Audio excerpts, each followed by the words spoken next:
I have come to the conclusion that everything that's encompassed within the matrix structure that encompasses worlds between which we incarnate, by the way, we incarnate between other planets and then come back to Earth, or there is cross incarnation between different cosmic races and different worlds, that as long as there is that going on, serves the cosmic industry of lush production. I wanted to ask you, you mentioned there that the afterlife isn't really what it seems or what we've been told, and there's this longing in the soul, in the heart of people wanting to know more about this. How is that related to the afterlife experience? When you go into the afterlife, and a lot of people who had near-death experiences will tell you that, what do you see? You get a life review where they tell you that you didn't do good enough, that you made a lot of mistakes, that you were not perfect, and you're gonna go back and do better.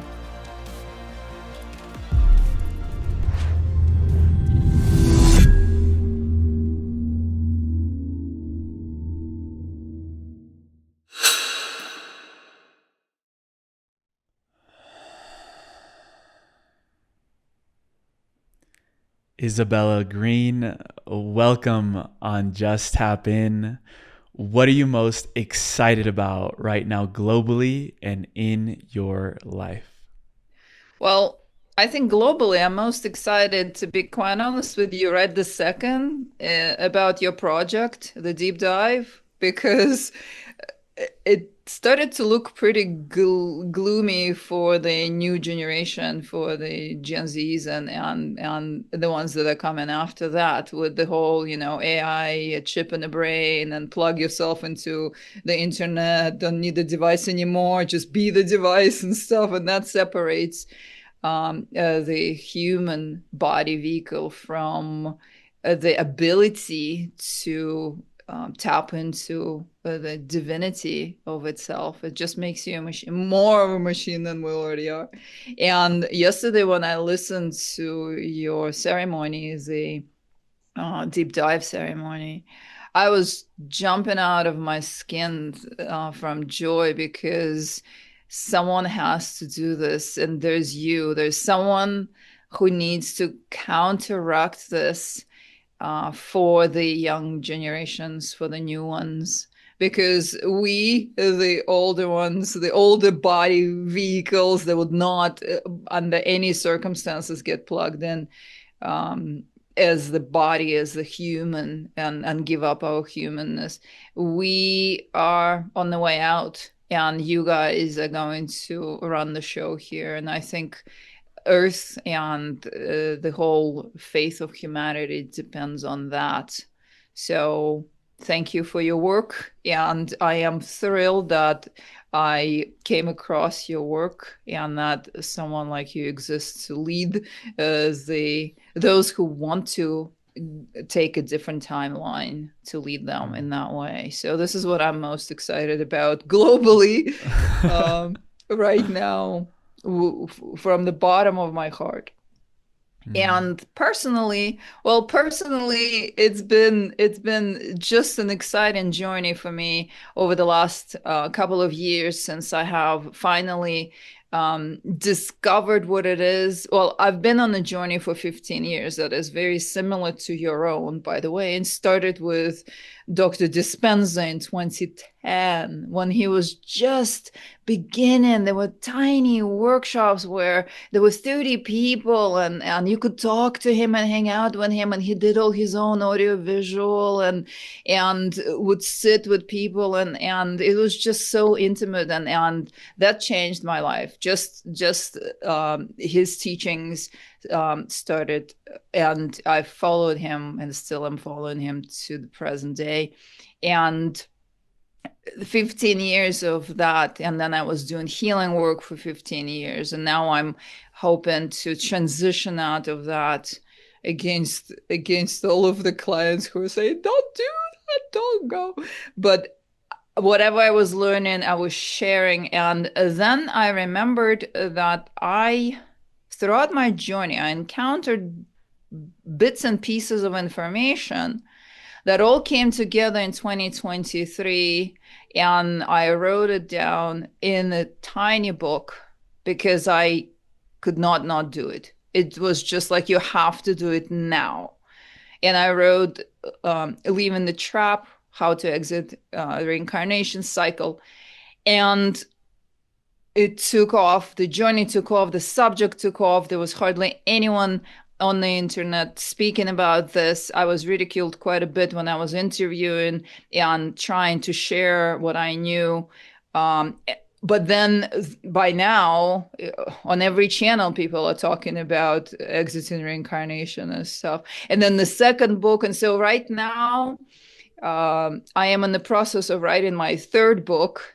And this is the most exciting thing for me, because in my wildest dreams, I had no idea that I was going to be writing a trilogy about on this subject, or maybe a series. And all of these experiences that I've had throughout the 15 years of my conscious spiritual journey, and then before I went into the American dream that I call American coma for almost 20 years, I was having experiences too. And all of that makes sense now. And all of that is going into my books, and I'm able to share these stories and these experiences with people. And it's just the most in writing and in interviews. And it's the most exciting, the most rewarding stuff that's happening in my life right now. So that answers my personal.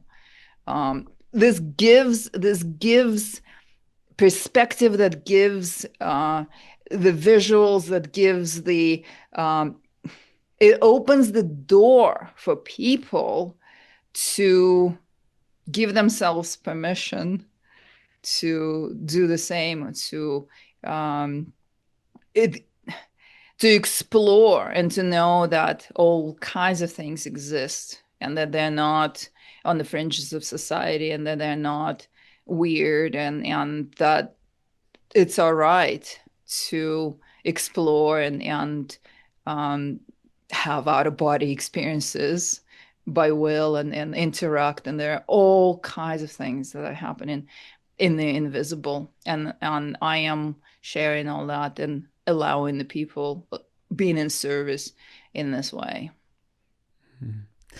It is extremely fascinating what you're doing in the world right now. And I wasn't expecting to go the route of thank you for mentioning this creation of the deep dive. Essentially, it is a remembrance for humanity. And I know that we're going to be doing some stuff on there as well. I can already feel it. But what I wanted to start off with you really is, I feel like at the core of your work, there is this essence of the sovereignty and liberation of the soul. Yeah.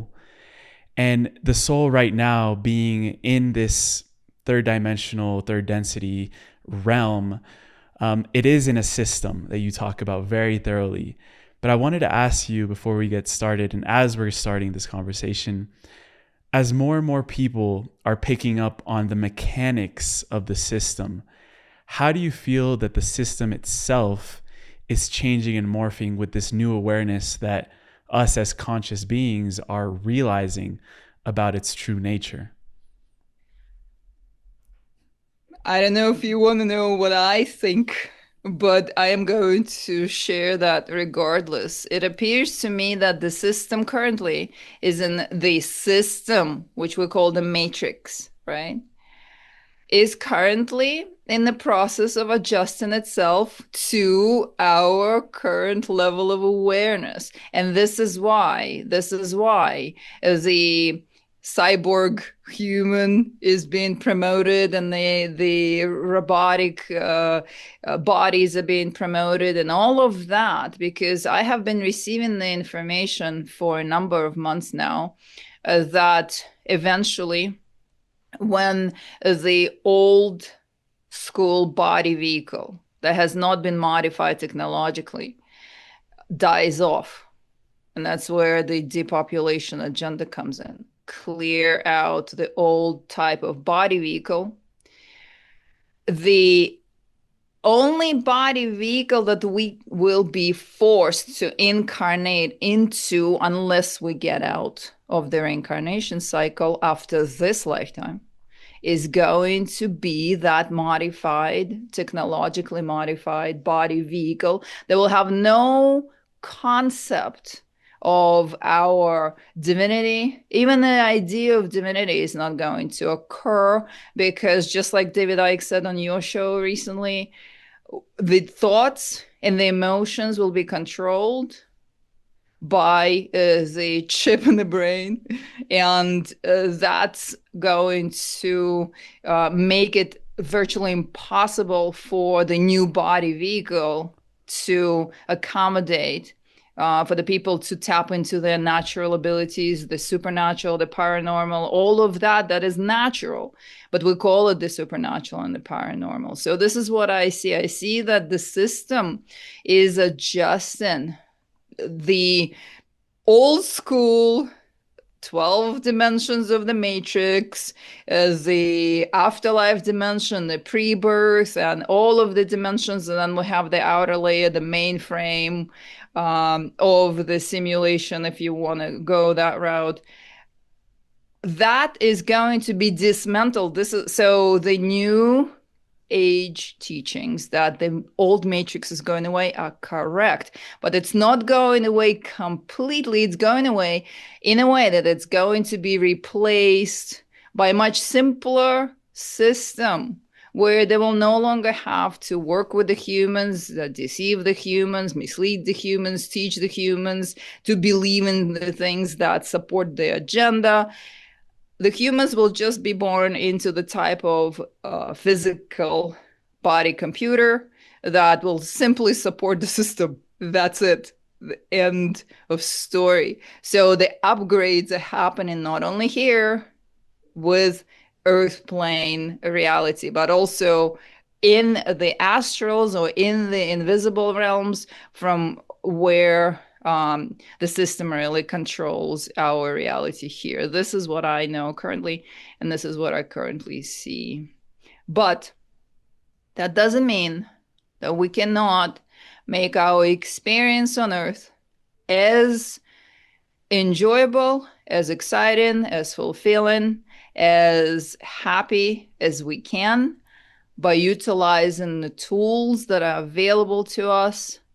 And that is the power of manifesting our own reality, because the same system as the matrix system, if we call it the simulation, same like the YouTube algorithm, right? What you focus on gets bigger.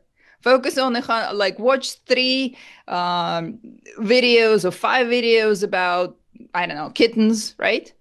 And the next day when you open YouTube, there's 100 videos about kittens in front of you, or like 1 million, right? And it's the same exact way with this life, with this reality, exactly the same way. What you focus on gets bigger, focus on something, and you're going to get more of the same. And we can fully, now that we know this, we can fully utilize this and make our Earth experience as empowering, as enjoyable, as fulfilling as we can. And then just get out. Mm-hmm. That's my very long answer to your question. Before today's transmission, I wanted to take a minute to let you in on something that could change your life. If you've been doing the inner work and still feel like you're walking this path alone, you're not the only one. Most spiritual spaces give you endless content to consume, but not a tribe to grow with. That's why we created the Deep Dive, a living spiritual ecosystem designed to help you grow in community, rhythm, and real embodiment. Right now, our members are embarking on a journey exploring a core spiritual and practical teaching through daily activations, live community gatherings guided by me and our facilitators, and also participating in sacred challenges that are designed to help you live your practice and bring it to life. You'll be surrounded by seekers and leaders who've decided that they're done doing this work in isolation. If you're ready to find your people, visit the link in the description or scan the QR code on screen right now, and I'll see you inside. And I'd love to know, really, to set the scene of why did you become so passionate about teaching humanity these techniques of liberation and sovereignty? Where did it all begin in terms of wanting to share this information of liberation with people? Well, to be quite honest, it began with Dr. Joe Dispenza's work because he, through his meditations and through his teachings and through the breath work, he showed me, same as hundreds and thousands of others, that it's not all finite, that we have the power to influence, that we have the liberty of creating our own experience. And if we get good at it, it becomes automatic. It's incredible what happens. And then the healings are possible, and then the reality changes are possible. So this is where that began. But in 2015, I think I first encountered or first heard the information saying, "Oh, the afterlife is not what it is really," and you can actually get out of the reincarnation cycle. And I went and I had a hypnosis session. And I wanted to ask this question. And at that point, I still believed that there was a higher self of me that would allow me or not allow me to get in and out. This is how we're trained. We're trained to give our power away to something else somewhere that's going to make our decisions for us or give us the allowance to do something. So I put that video online. I talked about that session. I put that online on my YouTube channel, and then got more views than on my whole humble little YouTube channel back then. And I was like, whoa. So that stayed in the back of my mind.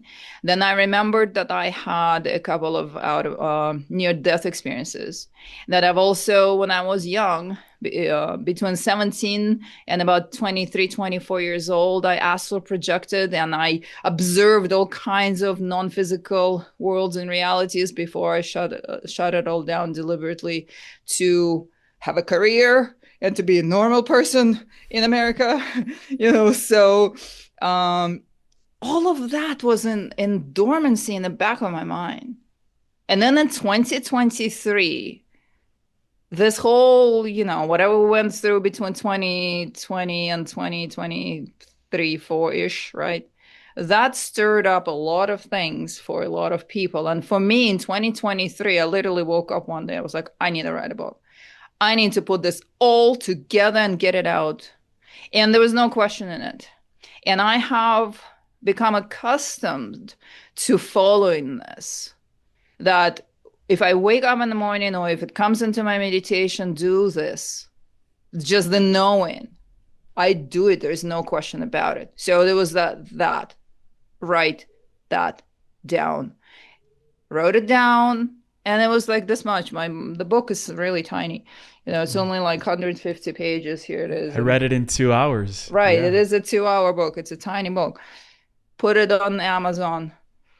#1 new release, bestseller, blah, blah, blah. And it's been a bestseller ever since. It's in bestseller numbers still 2 years later, So, and then all of the interviews and all of the people started coming in and, tell us more and tell us more. And we've been feeling this. We've been suspecting this. There's been this feeling. There's been this longing in my soul that something is off, something is wrong, that we're not supposed to be going through what we're going through. I want to get out. I want to be free. I don't want to come back here. All of that. There were so many people. It turned out there were so many people who had that sitting in the back of their minds. But they all said the same thing. If I ever mentioned that, I was shunned, that I was laughed at, that I was told that I was crazy, reincarnation either doesn't exist at all, or it's for the highest good of the evolution of the soul, and all of these teachings that we have here now to support the system. So I put that out, and just by pure intuition, put the book out, and the ball just started rolling, and people started reaching out. Can you teach me? Can you share with me? Can you tell me more? And so I opened an online school I put the very, very basic courses together because true spirituality is very simple. It's simple. It isn't, you don't need volumes of information to send your brain running in circles and confuse, and like the more you know, the less you understand. That is absolutely Mm. correct. Right. So very basic classes to support the courses that I put together. And then I hosted a few in-person events, and there'll be workshops where people came and we were in the same group and in the same room together, and they learned. And it's a very simple, basic package for people. But if they want to get out of their incarnation cycle, they can learn the technique, stick with it is the main idea. Stick with it, develop the skill, and then use that skill at the end of their very fulfilling, very happy, very content Earth experience. So that's the um, another long answer to how I ended up teaching this, because I had no idea. I had no plans, no idea that this was ever going to happen. It was not something that was preconceived. It just was the knowing that came to me to put this information out. And now I'm changing the whole direction of my work and of my focus to give as much information and as much time to this subject as I can, because it's crucial that people know if they want out, if they want out. Not everybody wants out. People love it. Here, people want to be a cyborg. People, enjoy whatever is going on here. People believe they suffer for the bigger cause. Enjoy, stay by all means. But those who want out, they need the guidance, and I am providing that with Mm. my humble means at the present time. Yeah. And before we dive deeper into that technique that you discovered, calling it, quantum travel, I wanted to ask you, you mentioned there that the afterlife isn't really what it seems or what we've been told. And there's this longing in the soul, in the heart of people wanting to know more about this. And I would like to tie that into the concept of unworthiness, this feeling of unworthiness that has been very heavy in the human experience Oh for my so God. long. How is that related to the afterlife experience? Humans have been created, let's just say the most recent version of humans were created with a strong belief that we are inferior to the gods or the beings that genetically engineered us or created us and we saw as gods.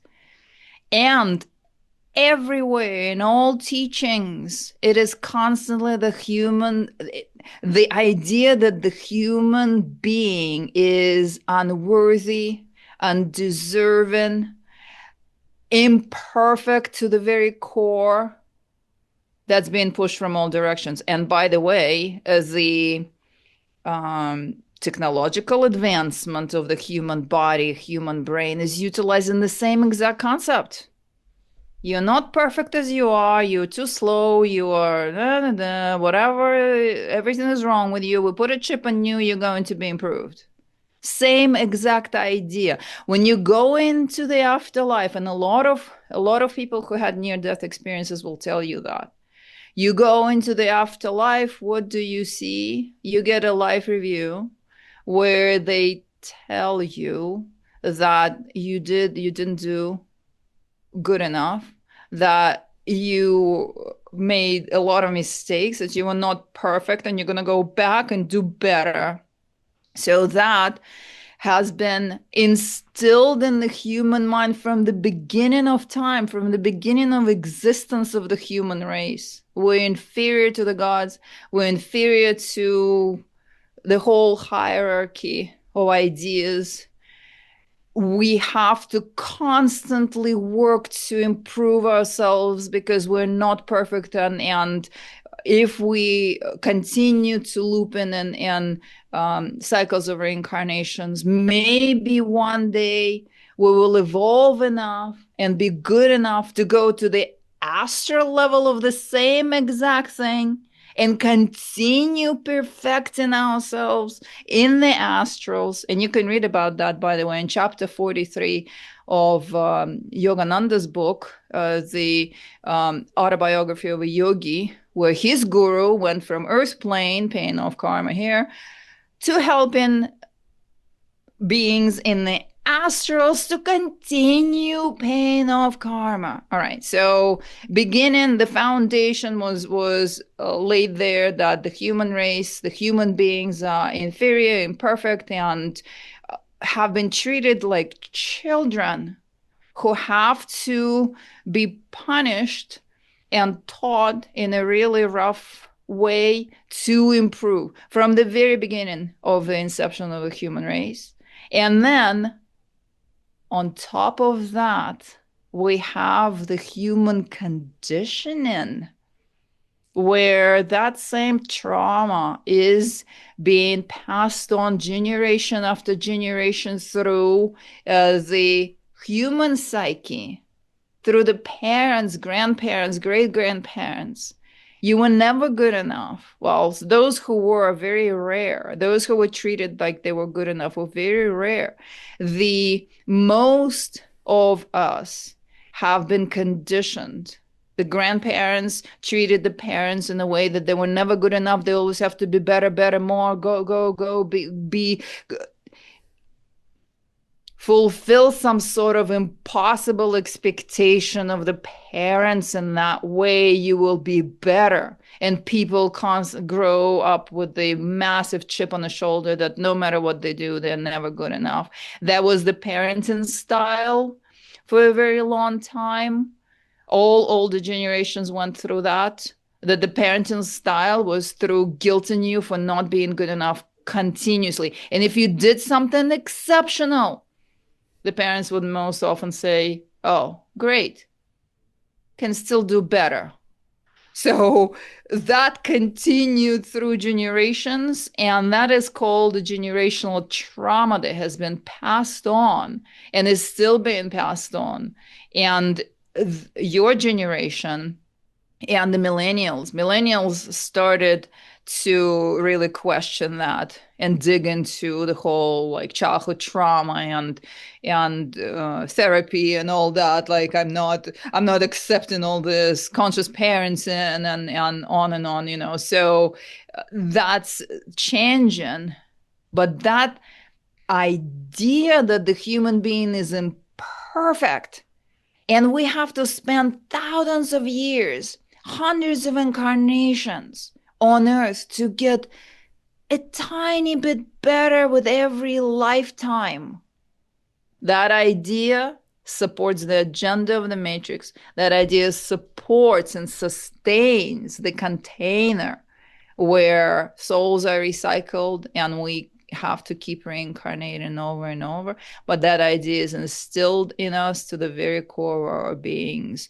And so being able to see that, recognize that, say, I'm no longer signing up for this.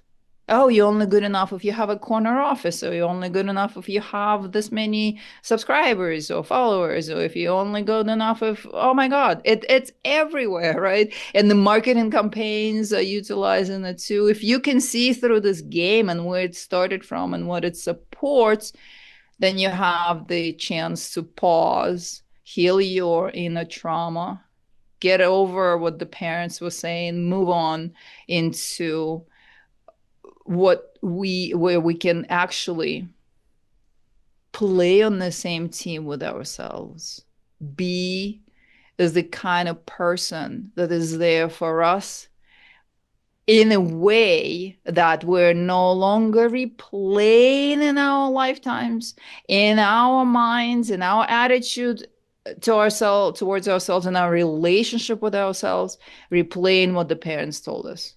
or what we were told when we were in kindergarten, or what we were told when we were in school. Never good enough, never good enough, never good enough. And then we, in our solitude, would sit there and feel the same way and think the same way, because it's a program. When you are able to let go of that program, life changes for you significantly.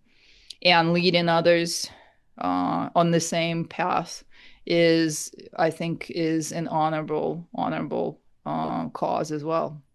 Yeah. The more I've worked on my worthiness factor, I have seen these changes in the types of relationships that I attract, the business partners, team, and things Yeah. that surround me, because I feel that I am inherently worthy of all these beautiful things that are in my heart's desire.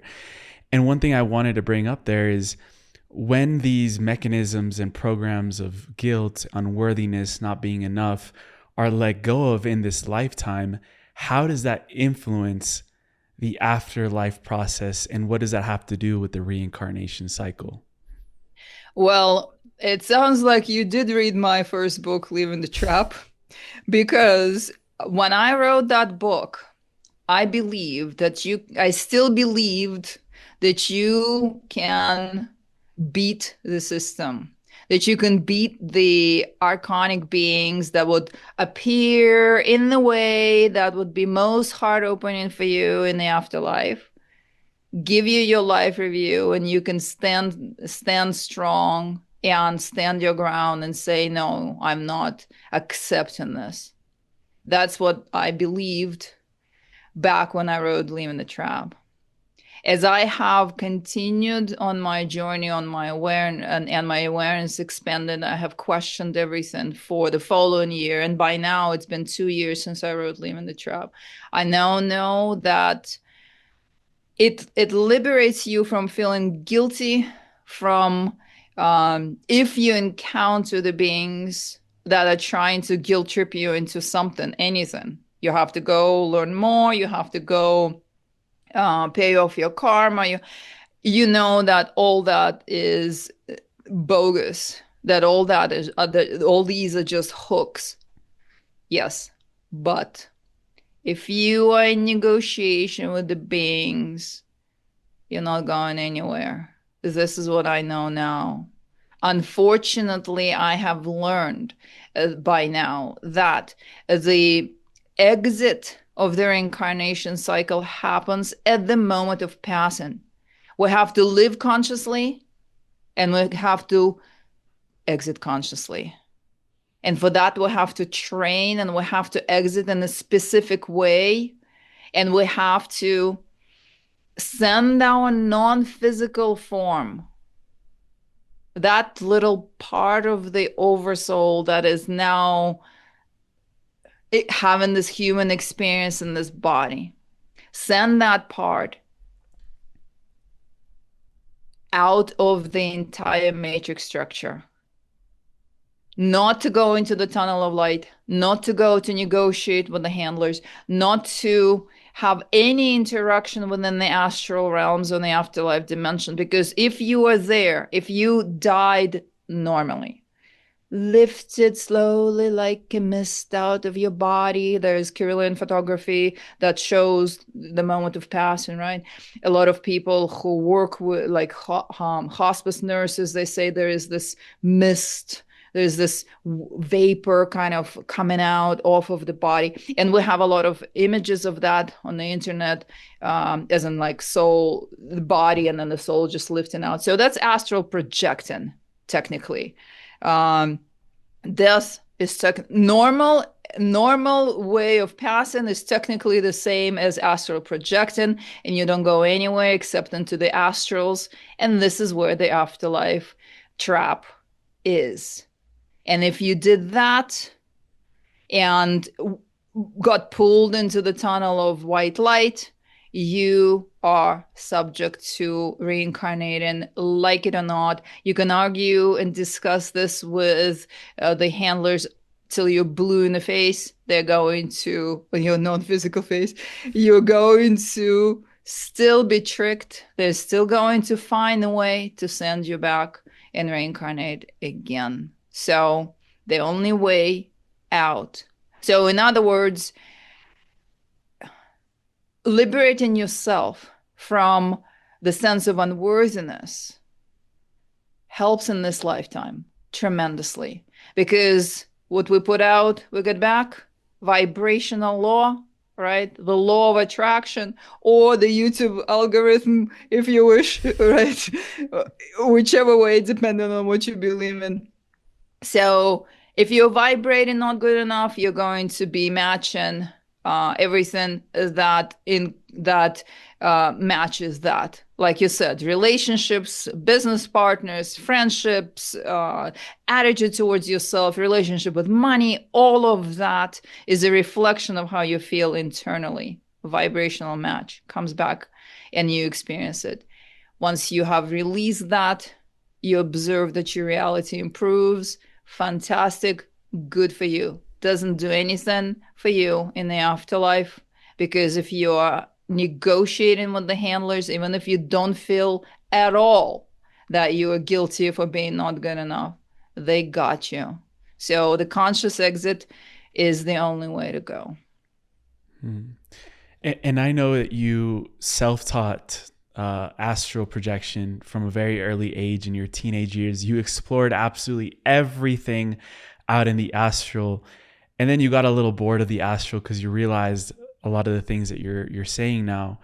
And there was a moment where you were doing a specific breath practice. Yeah. Some know it as Cobra's breath. Some know it as Kundalini Kriya. Some know it as the Dr. Joe breath. I Yeah. don't know how you mix it in together, but you said that you felt like a rocket launched out of the top of your head with a sonic boom. Yeah. And then something happened and you went somewhere else that was not the astral realm.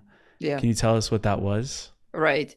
So there are different variations of the cosmic cobra breath. Cosmic cobra breath, and also called Tantric Kriya Kundalini Pranayam, which is a part of the secret teachings of Kriya Yoga. They were not publicly shared, were not shared with disciples until they were considered ready, because that triggered Kundalini awakening. Dr. Dispenza teaches a variation of that he created. I teach the variation of that I created based on my own experiments with the core practice. And that practice triggers a rapid rise of Kundalini energy. Not the traditional yogic slow rise of Kundalini energy. That does change your life a whole lot, but it doesn't send you flying out of the top of the head like a bullet. The forbidden way of waking up your Kundalini is that rapid fire, where it just literally shoots through you like a train, like a freight train. You can't stop it. You're screaming, you're sweating. It feels like you're exploding into the light right here, everything, and then you're just gone. You disappear, and you end up in what I call the true void. The true void is the space of divinity, the space of everything and nothing. Dr. Joe calls it no time, nowhere, no place, something like that, right? Yeah. No And name, no body, no one, nothing, no thing, nothing. right? If you managed to go deep enough that you do not recall your humanness, but you recall yourself, not yourself, but you experience yourself as the consciousness of everything, the very fabric of reality, and you don't have a slightest recollection of you as a human, with your issues, with your problems, with your desires, with anything. You return back into that fabric of the soul. That means that tiny fractal that is currently operating, running, keeping this body alive, that tiny fractal of the soul reemerged back into the what's called oversoul, or back into as the its essence of divinity. And this cannot correctly be put in words. This can only be experienced. This will change, this one experience of this will change a person's life completely in this reality here back on earth. But when you make that a skill and you're able to continuously find yourself there, not in between, not in the dark space where you do remember what you are creating on earth, because there is that too. That's an astral layer. I call it the fake void nowadays. That's an astral layer where you, like a mainframe of the simulation, from where you can absolutely influence your current physical reality, the same way as from every astral layer you can influence what's happening around you. Astral dimensions are incredibly flexible. Not only you can shape shift, you can be anything in the astral dimension, but you can also influence the visuals and what you experience in all 12 of astral dimensions. And the outermost layer is that what I call the fake void, that black space. It's not entirely black. It's not as dark. It's not as, only someone who experienced both can tell the difference. But I dedicated the whole chapter in Beyond the Trap, which is my second book, to trying to explain the difference between the fake void and the actual true void. It is a matter of a soul recognition, quite frankly. There's nothing that feels more like home than that space. Your soul basks in that, oh, finally, that but not as a human, not as a Joe Smith or someone. You don't remember you're Joe Smith. You don't remember that you had issues, or that you're in this space working on fixing whatever it is in your life. If you do, you're in a fake void. And so remembrance of your humanness tells you that if you're in the dark space, the black space, you're in the outermost layer of the astrals, from where you can most definitely influence all that's happening in your life, and also in all the astral visuals if you want. It's a lot of fun. You can play with that. It's fun. But it doesn't liberate you from the afterlife. It doesn't liberate you from reincarnating. So there are many different ways of having out-of-body experiences. For those who want to get out of the reincarnation cycle, I recommend to learn the technique of how to do it. It's in the middle of the night. You do the meditation in the middle of the night, and you utilize the cosmic Cobra breath to awaken your Kundalini, and you continue directing your attention, so directing your energy so that you can come out of the top of the head. You open the exit point on the top of the head, the 1,000-petal lotus, your crown chakra. Open and out and straight into the space of the true void. Learn that first. And after that, when you have made that a skill, when you have or your soul has recognized what it's like, after that, feel free to play with the fake void and the astral realms, and enjoy it as much as you can. And it will expand the person's perspective of reality here on earth, because it really liberates you from the shackles of the, that small vision of the physical that we're limited to. Most of us are limited to here. Mm.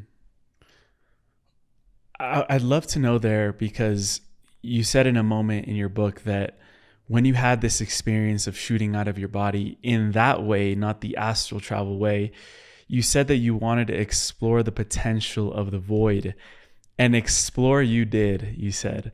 Um, so I'm really curious to know, what is the difference between exploring through astral travel versus the explorations that you're having now in the void and through the quantum travel that you discovered through Okay, that so breath. I'm writing about this in my book now, my third book that's going to come out at the end of the year, because this question has come up over and over. When I wrote Leaving the Trap, I did not quite intellectualize the subtleties of different out-of-body experiences. I just knew, okay, there's astral, and it's done like this. It's slow and out of the body, and then you can look around your house, or you can look at your body laying there, and you can explore different realities and all of the dimensions linked to the earth plane. And then quantum travel that takes you into the void. When I wrote Leaving the Trap, I didn't even realize that the fake void existed.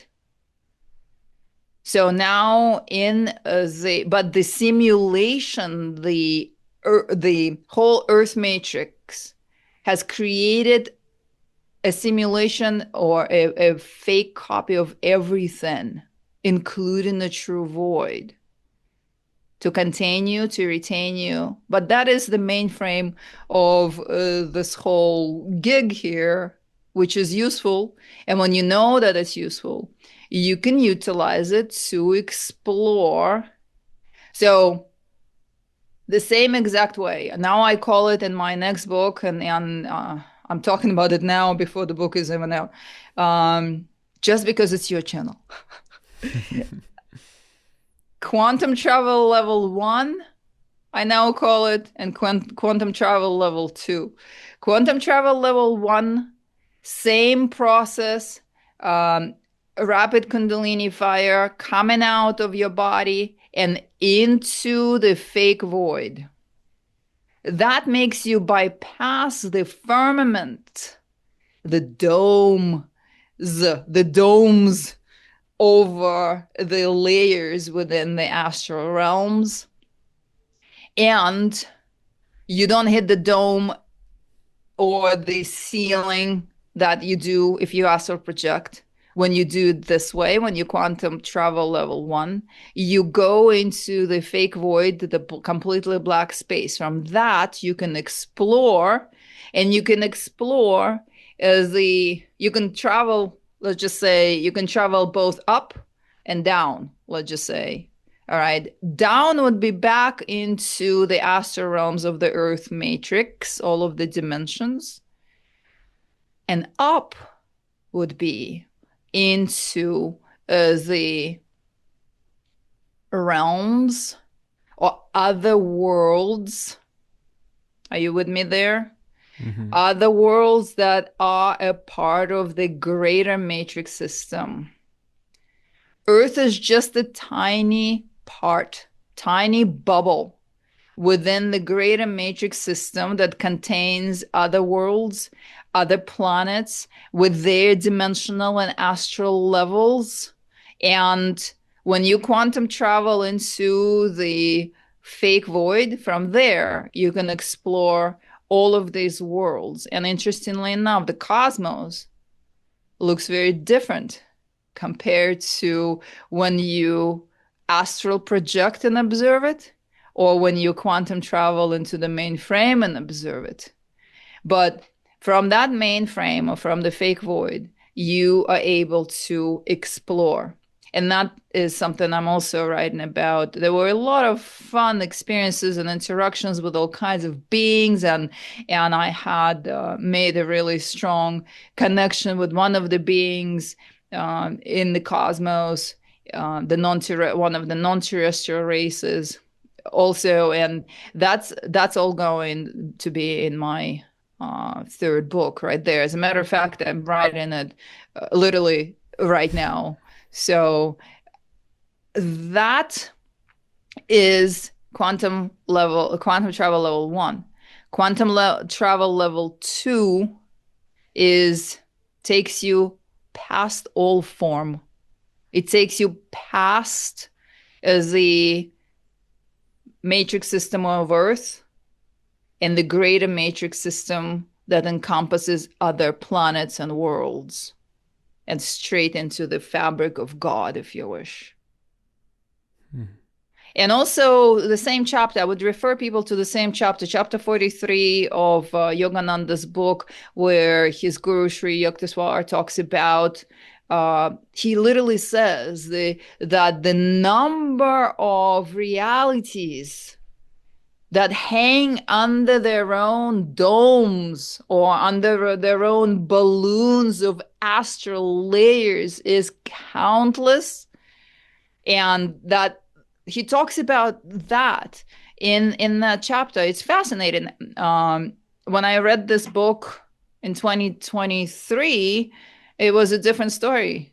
Now I read it, I'm like, whoa, he literally discloses this, what I currently know. And I read that 2 days ago again, and that was again, I was like jumping out of my seat going, wow, it says right here all about the greater matrix, so. Hmm. What's interesting is that now we're really getting into the fabric of creation, really, Yeah. because we're talking about these realms, astral, then we have the earth realm, and then we have the void, the fake void. Have you ever come to the realization of the purpose of all of these different creations, for a soul to, or the oversoul even, to visit, explore, learn from? What have been those realizations that you've gathered around the creation of these universes, of the void itself? I'm really curious to hear your thoughts on that. Well, I'm not any longer googly-eyed about the idea of why creation exists.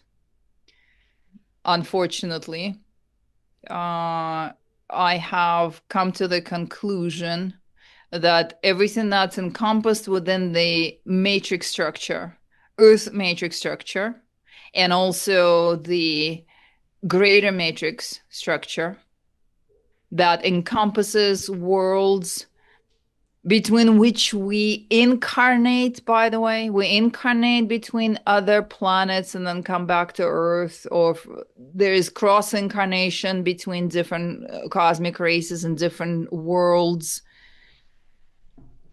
Unfortunately, I have come to the conclusion that as long as there is that going on, the purpose of that creation serves the cosmic industry of loosh production. And as far as I now know, that loosh, which Robert Monroe coined the term loosh, that is the energy that living creatures, living beings, animals, plants, and also human beings produce. Human beings produce the juiciest loosh. Apparently, and also other life forms produce that.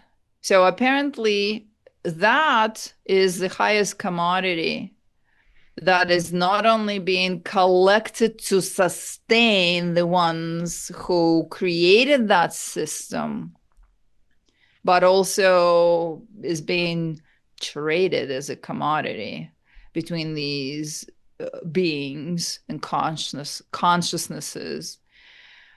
This is the conclusion that I have come up with recently.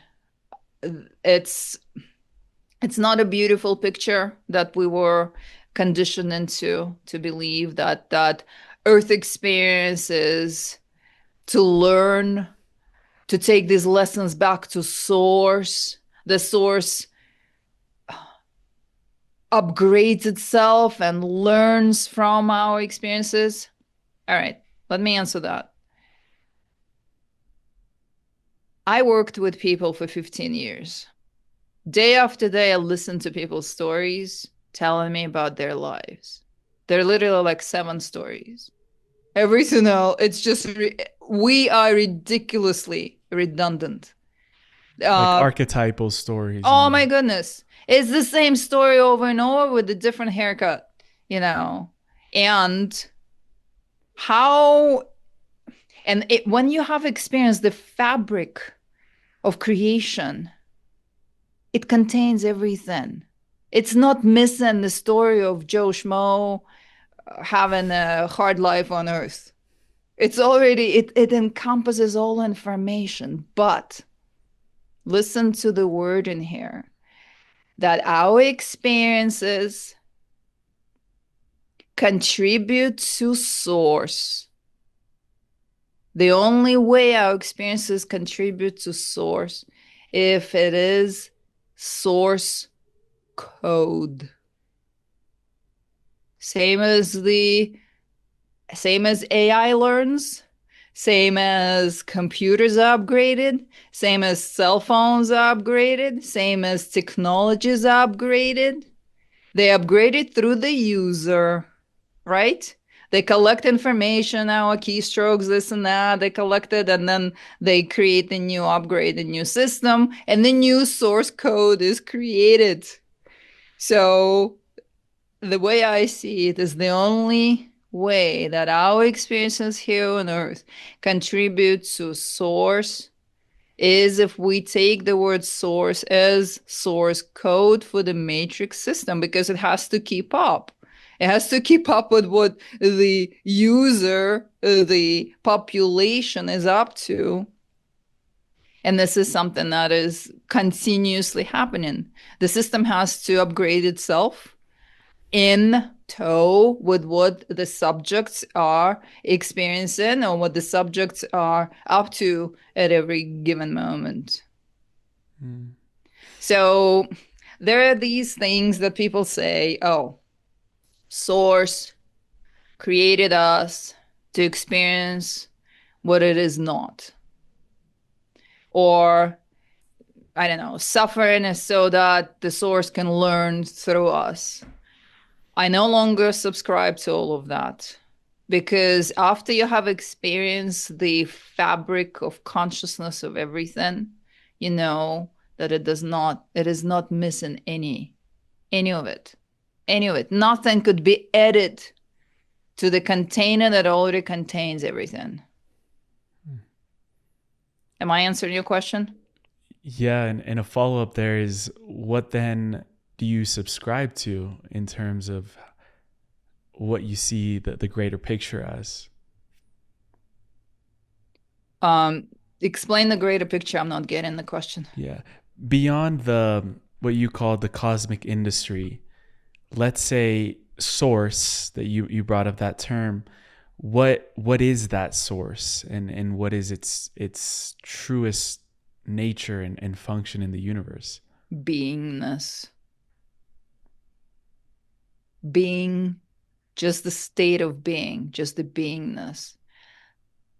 Function, action, thought, all that is the product of the matrix.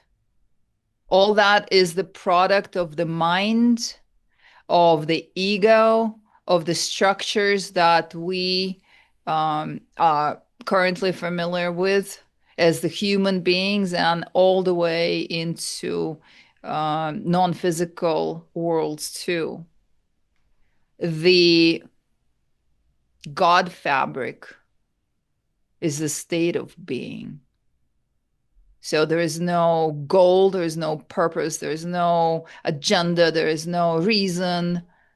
It's just the beingness. That's it. We've also mentioned that we're at a turning point right now, and that the next decades we will see waves of awakened beings choosing that liberation. And asking that, the question there is, when an awakened being chooses liberation, will a new system be created that supports a liberated being? If a lot of and waves of beings are choosing liberation to exit the system, the trap, what then is the next phase of whatever can be created there? That I don't know. I do not know what can be created there. And I don't know if anything is going to be created there, or if we just return back into the state of beingness and stop producing the loose energy through the whole process of life. Because everything we do within the human life produces some sort of form of loosh. That I cannot answer, and I have not looked that far, but I tell you this much, that I have looked into the prime reality that David Icke talks about. People have asked me, have you seen prime reality, the pre-matrix reality? I wasn't sure that existed, but I wanted to tune into a visual of what that could be as a potential. And when I did, I observed Earth as a pristine, pure, clean planet, clean air, clean, clear water, lots of vegetation, clean air, no human beings. I looked for the human beings. Human beings were not there.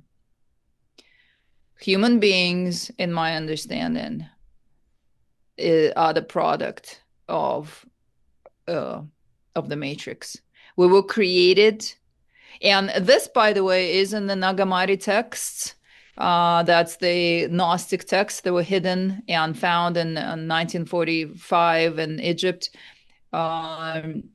It describes the creation of the human race, or the current human race anyway, for the purpose of being a footstool for the ones who created us. And that's the demiurge, and that's his minions, and that's the beings that are in charge of running the system and selling or running the loosh industry and the loosh farm, let's just say. So human beings were not present, in my vision anyway, on the prime Earth. Which could potentially mean that there wasn't like, to answer your previous question, potentially means that there is a pristine, clean, pure planet in a different form of creation, where loosh is not collected, where loosh is not in existence, where it's not in need, when no one is in need and no one is milking the population, both animal and human population of Earth, for that. But then that also means that that population is not there. Like, there's no demand for the loosh, so there is no demand for the life forms that produce it. And the pristine prime reality of pure Earth does not contain these life forms. Doesn't contain the handlers or the demiurge and his minions, but also does not contain us. So here on Earth, when people say, oh, let's just destroy the matrix, I don't see how it's possible to destroy the matrix without destroying ourselves as well, because we are a part of the system, like an element, a battery. We are an intricate chip battery for the system. So if the system is destroyed, so is the human life. Yeah. And I want to just clarify there that you're mentioning the human, but not the soul as a whole, Yeah. right? Yeah, not the soul as a whole. The soul as a whole cannot be destroyed. That is correct.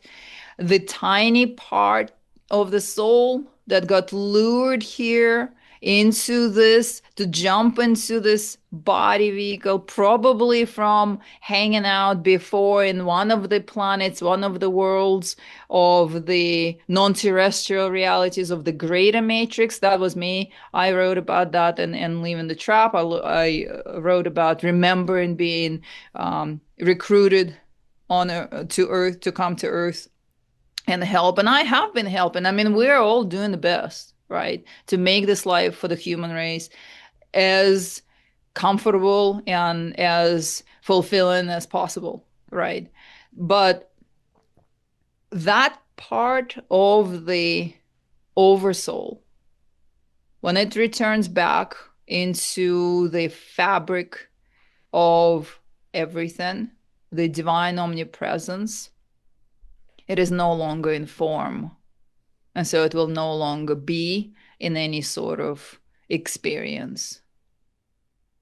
But for a lot of people who have not experienced that state of being, this is very scary. Like, whoa, would I just dissipate into like nothingness, right? It's not that, because it's a very the sensation, the feeling, the experience is richer than any life's experience in form can give the soul. So do not be afraid of what I'm saying here. That's for the audience. I'm sure it's not for you right there. So that tiny particle that moves between different worlds and incarnates here and then incarnates here and then incarnates on there on Earth, right there. And then it keeps moving around, right? That goes back into source, into the fabric of source, and it's as content as it can be. I had a conversation just a few days ago with a yogi who is in that perpetual samadhi experience state. Yeah. And you brought up Yogananda, and we know of the ascended masters like Jeshua. It seems like they understood something and very close to what you're saying about exiting consciously. But also this yogi was telling me that there are certain avatars that are able to consciously come in and out of these dimensions to assist and guide people to that liberation that we talked about.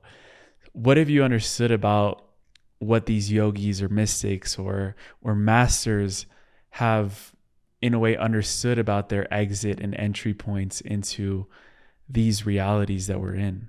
This is right out of chapter 43 of Yogananda's book that I keep referring to, because that's exactly what Sri Yukteswar also said. And this is also in the teachings, in the yogic teachings.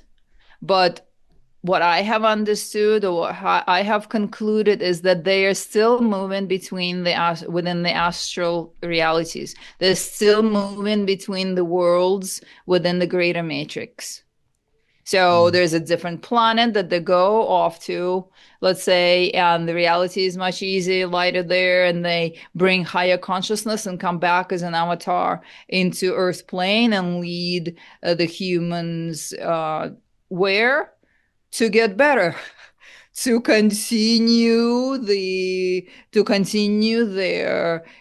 learning process or their growing process, to get better and then to get to the next level and the next level. And it's set up like a video game, except there's no end to it, except unless you spend millions of years and there is some sort of graduation, which it takes you just to the next level of the same game. So this is what I have understood about that. These are the yogic teachings and the yogic traditions.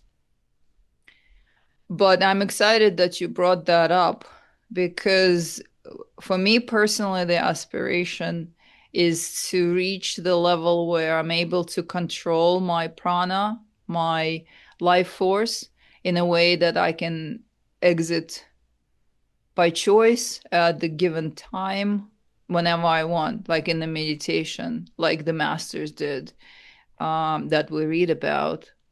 And the exciting part about staying with the same practice and doing this, I've been doing the same practice since 2010. So it's been 15 years now. All right. And I've started experiencing, because there are different levels of samadhi, as you might be well aware of. There are different levels of samadhi. And in my language, there's a fake void and a true void, right? That's a major difference between two kinds of samadhi. So But there are different levels of samadhi, and that gives you different states. It gives your body different states of being as well, gives your mind different states of being as well. And I have experienced these states recently. I have been experiencing the states that of complete silence of the mind, complete silence right before I exit, and then the heartbeat stops, or at least I perceive it. The last thing that I can see is that the breathing stops and the heart stops, and the body's in complete stillness, and then you are in the true void. And from there, it is the body that starts calling you back. And you return not because you want to, because that state of being is everything, everything, everything you've ever dreamed of, everything you've ever wished for, everything you've ever hoped to feel or experience. It's you no longer have any of this. It's you're completely satisfied in every way, you're completely fulfilled, you're completely encompassed in every possible thing, and at the same time in that space of nothing. And so you don't want to leave, you don't want to go back, you don't want to be informed, you don't want to make earth better or worse, you don't want to do anything, you don't want to have any sort of experience because you're completely saturated. And then the body starts sending the signal. Time to get back, time to get back, time to get back. And the signal gets louder and louder and louder. And next thing you know, you're back in your body. And that's extremely annoying. So and people ask me this question. They say, why don't you just stay there then? If you can depart, withdraw your prana, why do you keep returning to the body?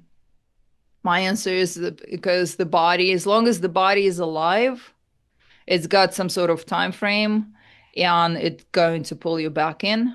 And the yogic traditions say that you need to be able to maintain that state, that high samadhi. I call it high samadhi because I think that's called nirbakalpa samadhi, but I can't pronounce. There are many different kinds. You have to stay in that state for 3 days for the body to let go. And that has not happened yet for me. But Do you want it to?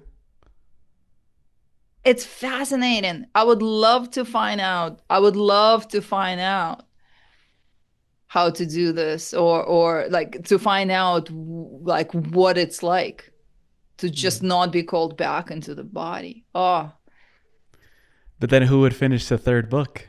I know, right? I know. I got the task. I got things to do here. At the same time, I just recently taught the class departure protocol. And there is one thing that we don't know that is not discussed. Bashar doesn't talk about it. People who talk about manifesting your reality, or, these scenarios that we want, the quantum manifestations of stuff that we all call the law of attraction or whatever. What they never talk about is the fact that you can actually do the same with your departure scenario. Dr. Dispenza's work, right? Like if you want something to happen, visualize it, right? That like as a core, in very simple terms, I'm just presenting that here. Right? Very basic terms. Like if you want something to happen, visualize it in the void, in the dark space, and then it's going to happen, right? Mm-hmm. Do the same with the way you want to exit. Because it's no different than manifesting anything while you're still alive. Like a new house, a new car, a partner, I don't know, a career, whatever people are manifesting, healing, whatever they're creating for themselves while still alive. It's exactly the same thing with manifesting your departure scenario. So this is a tip for those who did not take my departure protocol class. Yeah. When you visualize your exit, your departure, what exactly are you visualizing? Is it the experience of how you want to exit? Is it a feeling that you like, the feeling that you get from the void? What is that like for No, you? no, you train yourself to go, you train to send your non-physical form, that part of the soul that's here, into the void while still alive. That's a Mm. different part of the technique. You need to pave the way, make it familiar so you can repeat it. Repeat it regardless of whether your body is dead or alive. Because you're not dealing with the body, you're not taking the body with you, you're taking that non-physical self there. When you have found that way and it's etched in your being, this is where you're going to go when your body will finally lets go of you, when your body passes. So what you're visualizing is how the body is going to pass. Mm. How the body is going to pass. Peaceful in my sleep, for example, right? Or in sitting up in meditation at a certain age, and the same exact technique as what Dr. Dispenza teaches in mind movies. Have you done that with him, right? The Yeah, mind yeah, movies or yeah. whatever. You create visuals and as many details as you can put in, and you know from this work that if you have put like 100 visuals, there's going to be about 60, if you're good, that come they actually actualize, right? And then about 40 that will be like, that never happened, right? So there's some details from your visual that are going to come true, and some visuals that are details that are not going to come true, right? So it's the same thing. You're visualizing how the body is going to depart. That's what you do. Mm. I wanted to address this almost sense of nihilism that a person could feel if they feel like, there is no purpose to being here, and constantly disengages with the reality of the human experience right now. You mentioned there, like, I would love to do the Samadhi state and leave, but who's going to write my third book? Or, for example, for me, I'm having the time of my life doing these interviews, being in service, helping people bring more realizations into their life and their spiritual journey and development. So what would you say to that perspective of, I'm just going to disengage from this life? Why should I continue to live? How would you address that in a very careful way? I most definitely do not support that, because for most of us, your generation, forget about it. Even for my generation, there are still years ahead of us. And sitting there in the room staring at the wall, that's really depressing, right? So what makes the human experience here worth being here is being of service to others, passionately expressing your inspiration, or taking inspired action, acting on your passions, and creating something to make Earth experience a better place. Because we're all in it for what, different number of years now, 80, 90, 75, 100 years, and being in the state where you push the human experience out of the door and just sit there, that's incredibly depressing. And I most definitely do not support that. We're already here. The idea is not to freak out about this new information. For the people for whom it's new, oh my God, what do I do now? Life went on before you knew it, and it continues the same way after you know it. We're in this fishbowl of the matrix. Let's make it clean. Let's make it good. Let's make it enjoyable. Let's be our best selves here. We're already here. We have been within the systems for hundreds of years, within the system for hundreds of years, thousands of years, and we didn't know about it. Now we know about it. It doesn't change anything. What it changes is the exit point. So do all that, make your life as enjoyable as you can, as fulfilling and as much of service, as much of passion, as much of creation and inspiration that you can.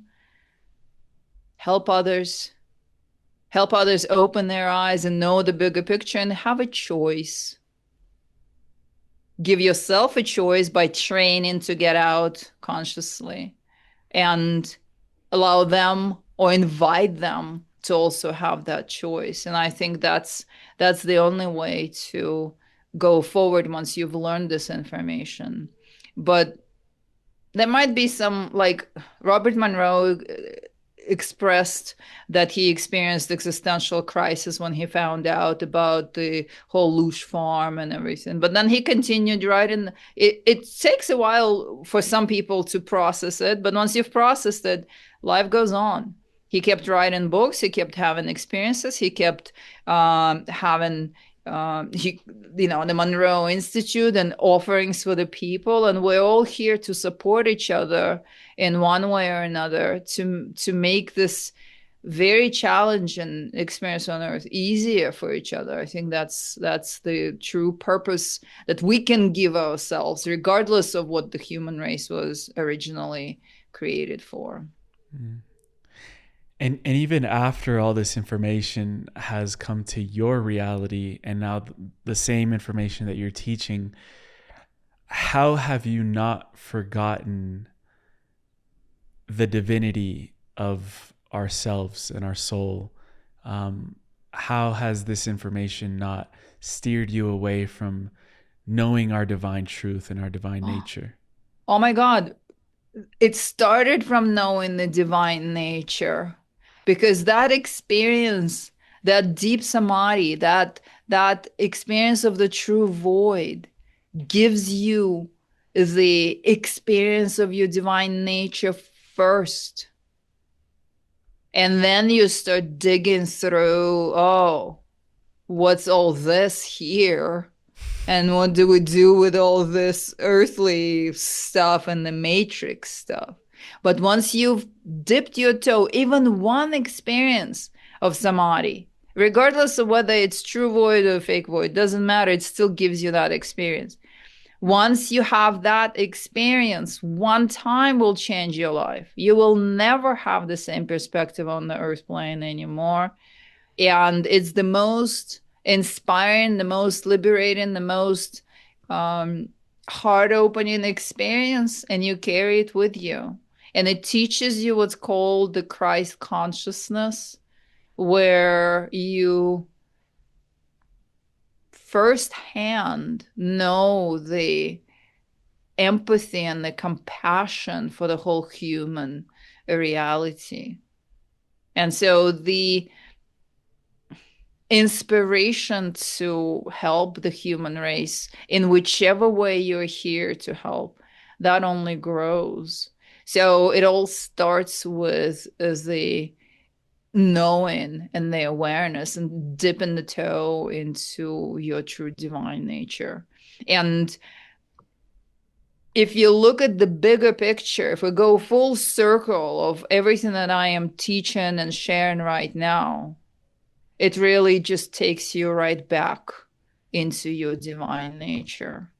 That's it. That's the truth of all these teachings and everything in between, and knowing the truth about what's happening on this planet and in other worlds and all that. You know this in the back of your mind, but you keep your eyes, your heart, your entire essence on the knowing of your true divinity.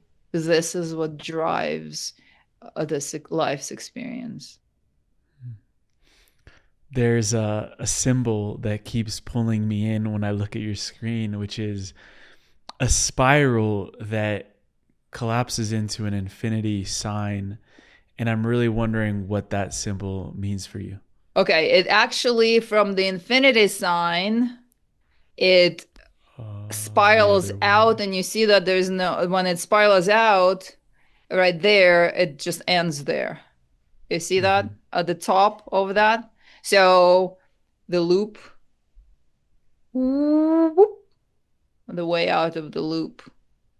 And I created that symbol. I saw that symbol way before in my visions. I saw that symbol way before I wrote the books, and way before um, we started getting ancient symbols hijacked, and ancient concepts and spiritual concepts hijacked by the present day technological companies, Meta, using the infinity symbol. I mean, everywhere you look now, they have the infinity symbol in there. We have telepathy that Musk is creating as a, technology that goes into your brain, and it's called telepathy. They're using just like in Nagamati scriptures. And I wish I brought that book into this room, but I didn't.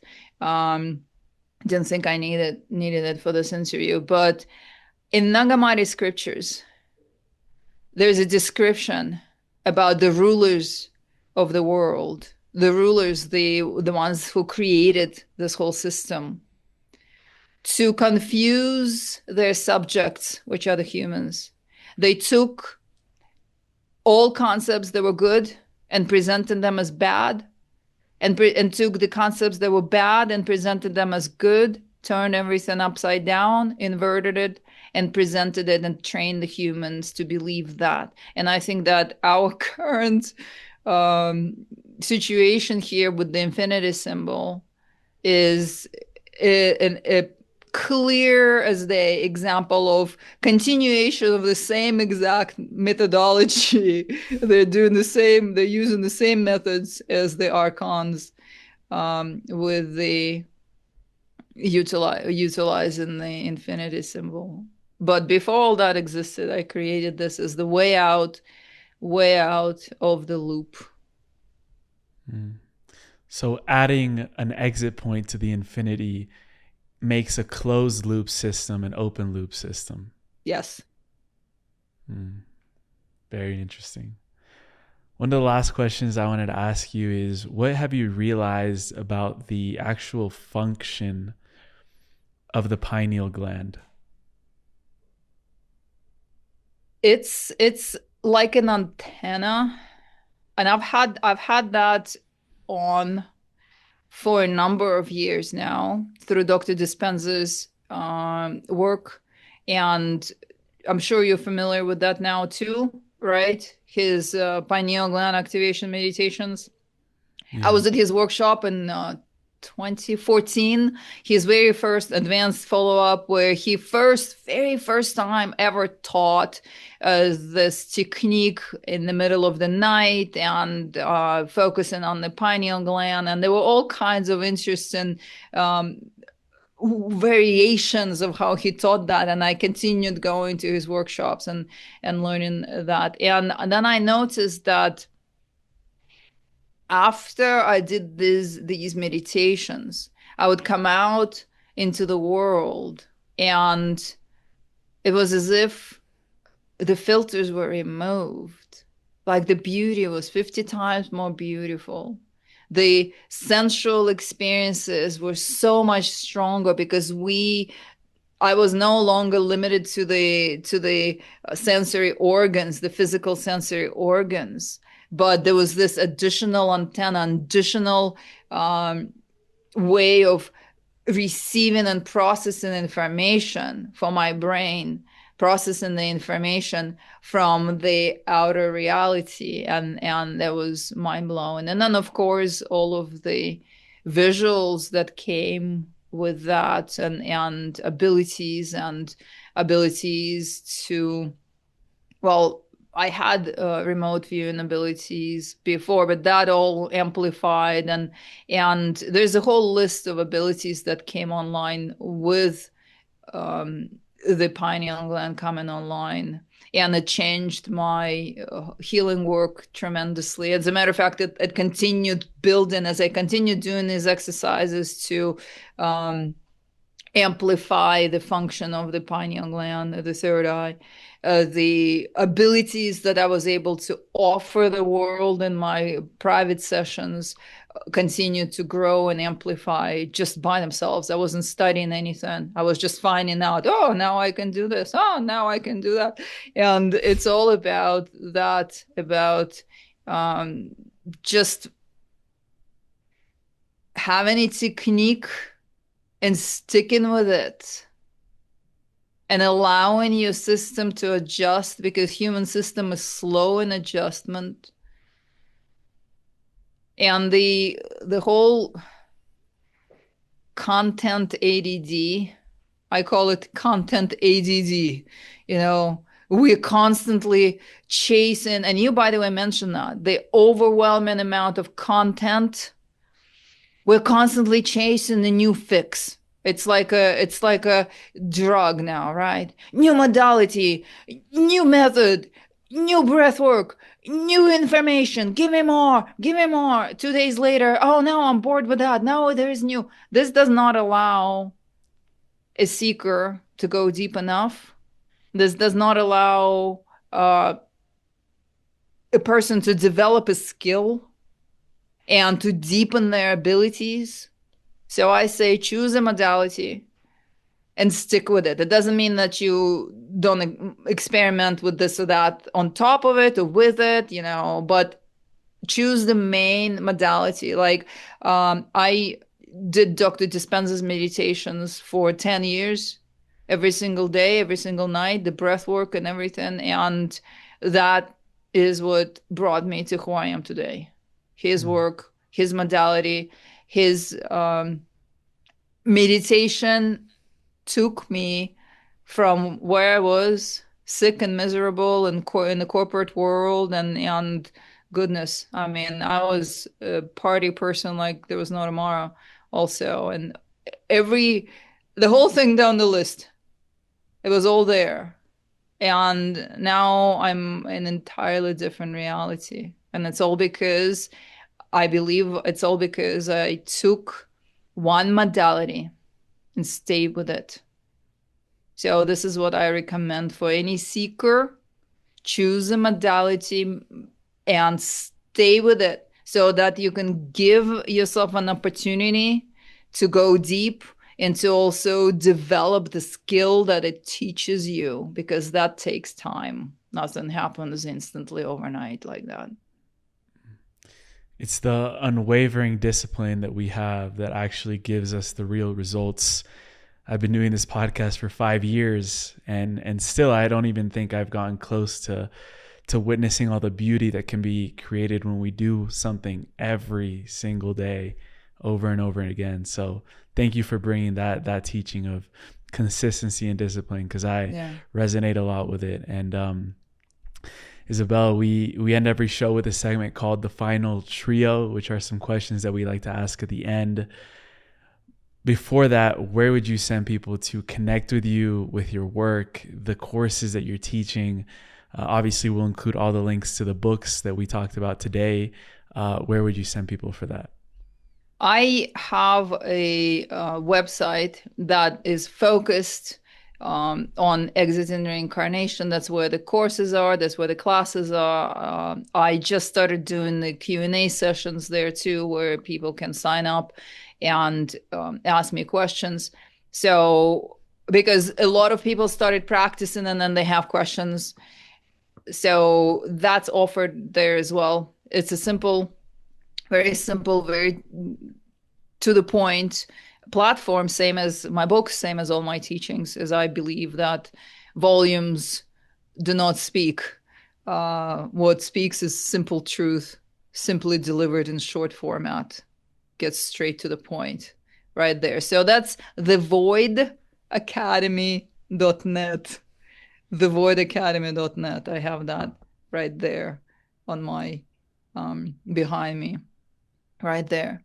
So our beloved void That's that's where we're going. This is where we're returning to, and this is the name of my school. So the voidacademy.net will have all of the information. And I have a strong feeling we'll be seeing Isabella in the deep dive. So stay tuned for that. And for the final trio, the first question I wanted to ask you, they're all personalized to each guest, but the first one that I wanted to ask you is, what is the most beautiful thing that you've ever seen or felt while quantum traveling?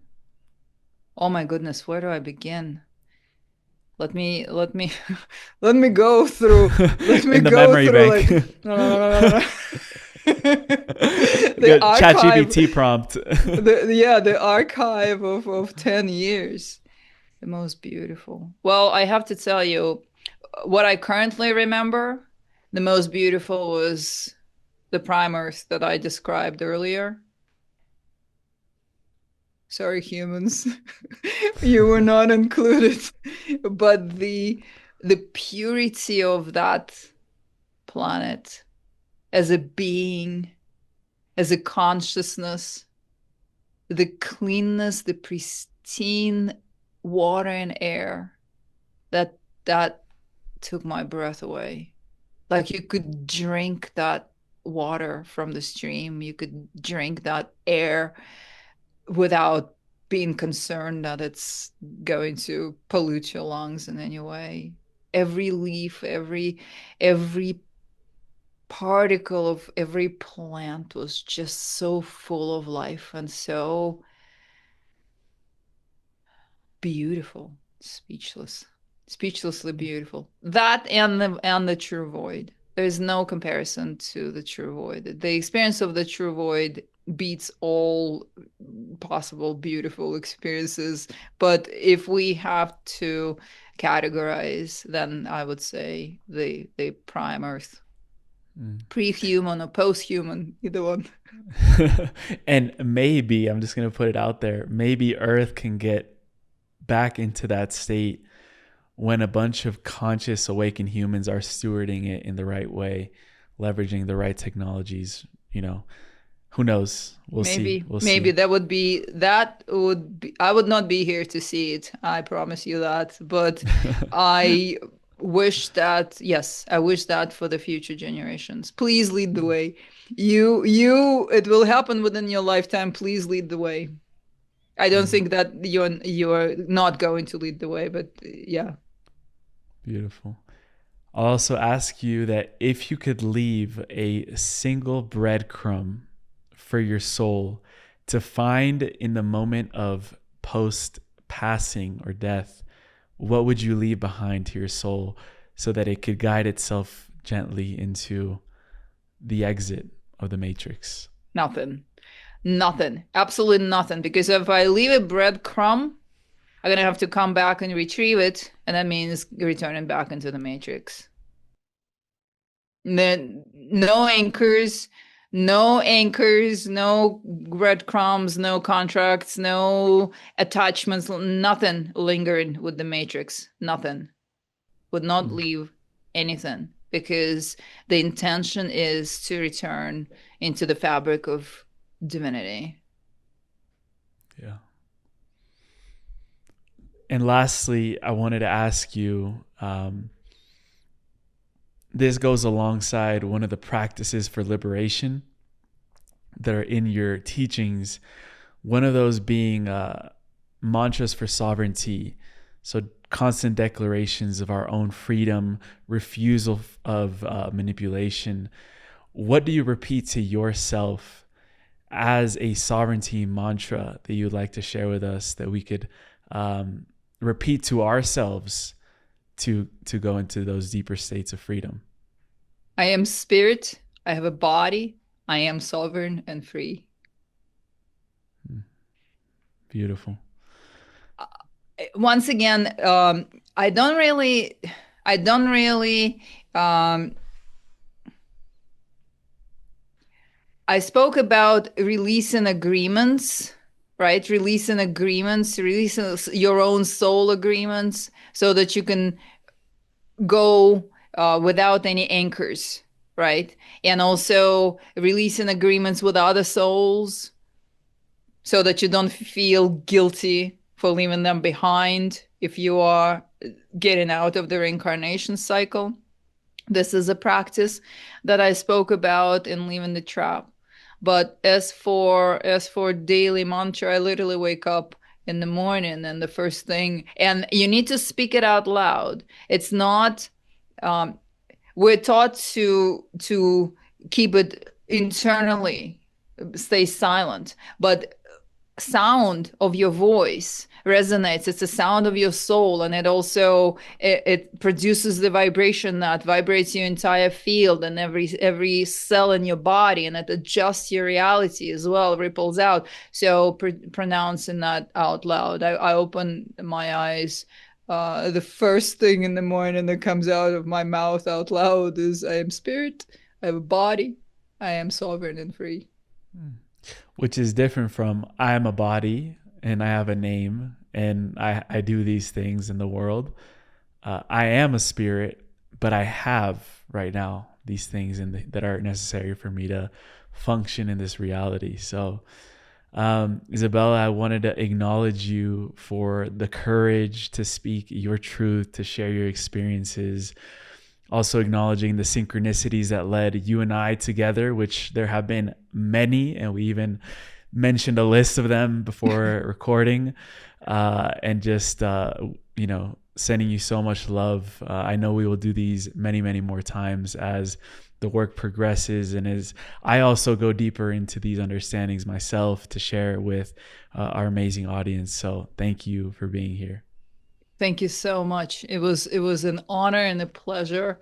And I see an ancient master in you, and I see the incredible kindness of the soul in you that emanates in your voice, in your eyes, through your heart. And this is the greatest gift to humanity. Thank you for your presence. Thank you. Much love.